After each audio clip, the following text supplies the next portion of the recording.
indicando el por qué estamos aquí y quiénes somos nosotros. La lucha política de los pueblos no se restringe a una lucha cualquiera, no somos un gremio cualquiera. Pachacuti no es un movimiento cualquiera. Pachacuti, de pronto estamos confundiéndonos. Creen que Pachacuti es solamente una lucha popular. Para nosotros Pachacuti es mucho más profundo. Es la lucha por nuestros derechos colectivos, es la lucha por nuestros pueblos, es la lucha por nuestra cosmovisión. Es eso Pachacuti, es lo que debemos recuperar. Debemos dar mayor autoestima a nuestros pueblos para que no se pierda Pachacuti. Si nosotros no nos autoestimamos y si nosotros no damos nuevos valores, nuevos empujes a nuestro pueblo, va a desaparecer nuestro pueblo y va a desaparecer Pachacuti. Vean, Movimiento Pachacuti no es simplemente un movimiento que impulsa políticas económicas, políticas productivas. No, el Movimiento Pachacuti debe convertirse en un movimiento que impulsa toda una política integral, desde nuestra sabiduría, de nuestra espiritualidad, de saber quiénes somos y a dónde vamos. Eso estamos perdiendo y eso es lo que no podemos transmitir y lo hemos transmitido a las próximas generaciones. Por eso están yéndose los jóvenes a otros movimientos, porque falta autoestima, porque no hemos trabajado en ese sentido. A veces dicen, ya dejémonos de quejarnos, pero no hay que olvidar que nosotros nos despojaron de nuestras tierras, nos despojaron de nuestro idioma, ya no estamos hablando el quichua, se está acabando. Hay proyecciones de 3 generaciones, ya nadie va a hablar quichua. Eso no hay que olvidar en nuestras políticas, en nuestro accionar como movimiento. Y hasta los nombres nos han robado. La mayoría tenemos nombres de otros países, tenemos nombres de españoles, franceses, italianos, pero hasta los nombres nos han terminado. Por eso es que es necesario que nuestro movimiento haga un esfuerzo para recuperar todos esos valores y transmitamos a nuestros jóvenes y que se sientan orgullosos de lo que somos. Pero para que se sientan orgullosos de lo que somos, hay que brindarle elementos para que se sientan orgullosos. Por ejemplo, el pueblo quichua-tabano ya va a instaurar definitivamente la bandera propia del pueblo quichua-tabano, el himno nacional del pueblo quichua-tabano.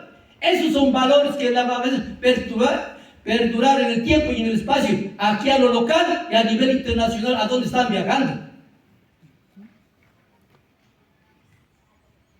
Cuando entran los políticos a la política y entran a los espacios públicos, se olvidan de quiénes son, se olvidan de quiénes eran sus mandantes, se olvidan que su deber principal es cambiar todo el funcionamiento de las instituciones, a nivel de alcaldías, a nivel de prefecturas. Varios compañeros han entrado, pero ¿qué han logrado transformar adentro?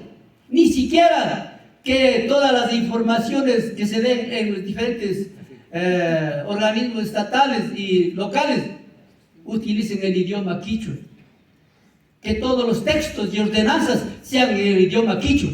Vea, hay muchas cosas que hacer, compañeros. Adelantándome un poco a lo que voy a explicar aquí, los candidatos que entren debe ser gente que sabe de nuestros derechos, de nuestras necesidades, de la forma como nosotros pensamos y qué es lo que queremos para nuestro futuro.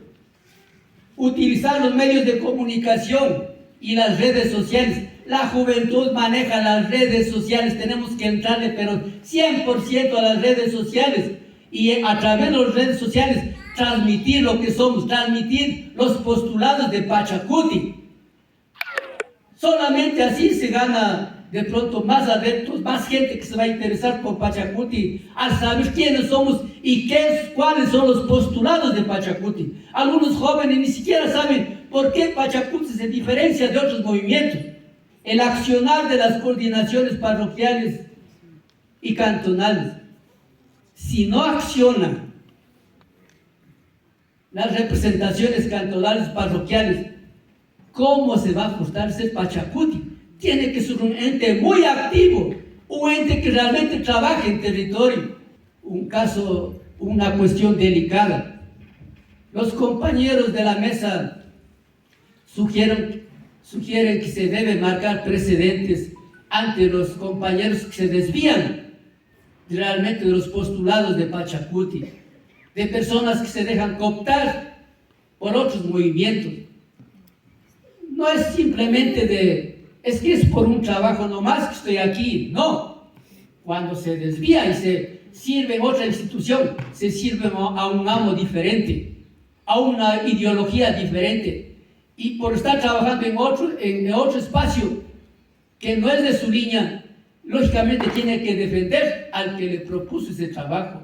En ese sentido, creo que debemos controlar el accionar de muchos de nuestros compañeros de Pachacuti, que mucho daño ha hecho al interior y fuera de nuestro movimiento. Se piensa que deben ser candidatos propios, se debe buscar candidatos propios de los pueblos que sepan cómo vivimos, cómo pensamos y a dónde queremos llegar. Si en caso de que ya no existan dentro de nuestros pueblos, puede invitarse a otras personas, pero que vengan de procesos organizativos.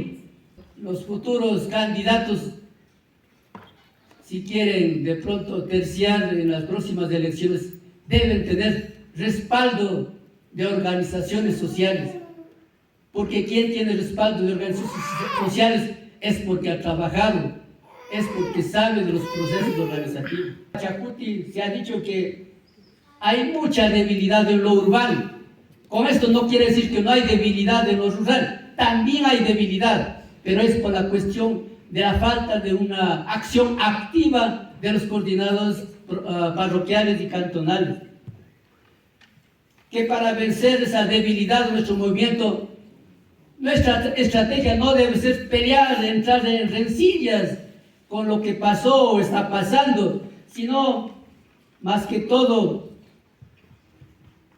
reactivar esa memoria colectiva en las redes sociales.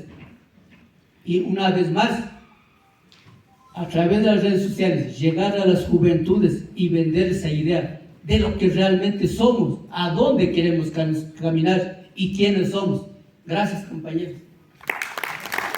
Las palabras en Lima. Bueno, compañeros, agradecemos una vez más al grupo número 4. Un aplauso más para despertar. Muy bien. ¡Viva Pachacuti! ¡Viva! ¡Viva Pachacuti! ¡Viva!